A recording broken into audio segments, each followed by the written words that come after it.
Chapter 24. Joash was 7 years old when he began to reign, and he reigned 40 years in Jerusalem. His mother's name also was Zebiah of Beersheba. And Joash did that which was right in the sight of the Lord all the days of Jehoiada the priest.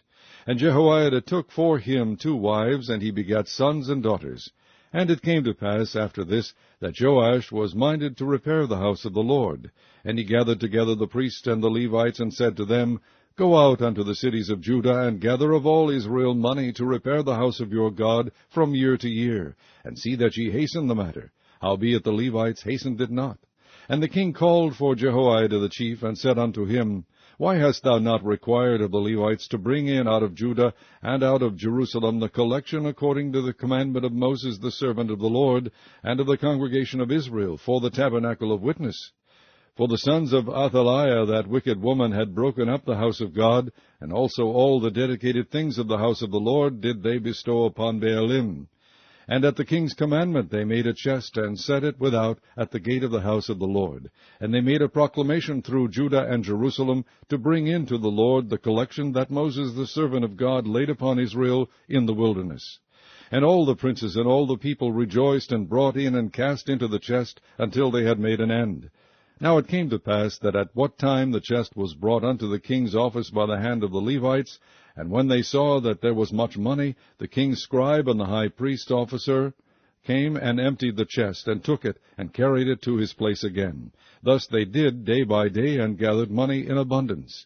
And the king and Jehoiada gave it to such as did the work of the service of the house of the Lord, and hired masons and carpenters to repair the house of the Lord, and also such as wrought iron and brass to mend the house of the Lord. So the workmen wrought, and the work was perfected by them, and they set the house of God in his state, and strengthened it. And when they had finished it, they brought the rest of the money before the king and Jehoiada, whereof were made vessels for the house of the Lord, even vessels to minister, and to offer withal, and spoons, and vessels of gold and silver. And they offered burnt offerings in the house of the Lord continually all the days of Jehoiada. But Jehoiada waxed old, and was full of days when he died, 130 years old was he when he died. And they buried him in the city of David among the kings, because he had done good in Israel, both toward God and toward his house. Now after the death of Jehoiada came the princes of Judah, and made obeisance to the king. Then the king hearkened unto them. And they left the house of the Lord God of their fathers, and served groves and idols, and wrath came upon Judah and Jerusalem for their trespass. Yet he sent prophets to them to bring them again unto the Lord, and they testified against them, but they would not give ear. And the Spirit of God came upon Zechariah the son of Jehoiada the priest, which stood above the people, and said unto them, Thus saith God, Why transgress ye the commandments of the Lord, that ye cannot prosper?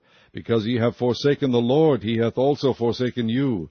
And they conspired against him, and stoned him with stones at the commandment of the king in the court of the house of the Lord. Thus Joash the king remembered not the kindness which Jehoiada his father had done to him, but slew his son. And when he died, he said, The Lord look upon it, and require it.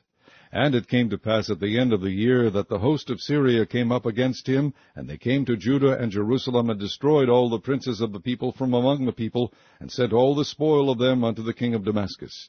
For the army of the Syrians came with a small company of men, and the Lord delivered a very great host into their hand, because they had forsaken the Lord God of their fathers. So they executed judgment against Joash. And when they were departed from him, for they left him in great diseases, his own servants conspired against him for the blood of the sons of Jehoiada the priest, and slew him on his bed, and he died. And they buried him in the city of David, but they buried him not in the sepulchres of the kings. And these are they that conspired against him, Zabad the son of Shimeath, an Ammonitis, and Jehozabad the son of Shimrith, a Moabitess. Now concerning his sons, and the greatness of the burdens laid upon him, and the repairing of the house of God, behold, they are written in the story of the book of the kings.